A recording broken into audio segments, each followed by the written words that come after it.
चला गणपतीची वर्गणी गोळा करू.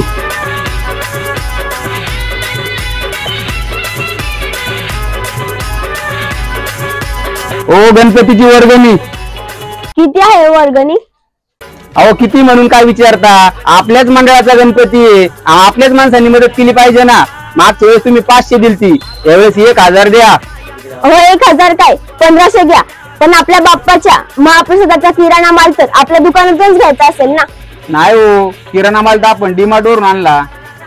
अहो मग डेकोरेशन साठी सामान तर घ्यायचं असेल ना.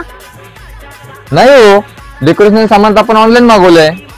अहो मग डीमार्ट वाल्यांनी आणि तुमच्या ऑनलाईन वाल्यांनी वर्गणी तर दिली असेल ना. नाही हो, ते कुठे वर्गणी देतात? अहो मग मला सांगा, आपला कोणताही कार्यक्रम असला तर आपले दुकानदार हक्काने वर्गणी देतात, पण आपलीच लोक खरेदी करण्यासाठी एक तर डीमार्टला जातात किंवा ऑनलाईन मागवतात. आणि प्रत्येकाने तसे केले तर आमच्या सारख्यांचे दुकान चालवायची कशी आणि आम्ही जगायचे कसे? त्यामुळेच सांगते, जे अगोदरच करोडपती आहेत त्यांना मोठे करत बसू नका. आपल्या माणसांकडून खरेदी करा आणि आपल्या माणसांना मोठे करा. आपल्या माणसांना मोठे करा.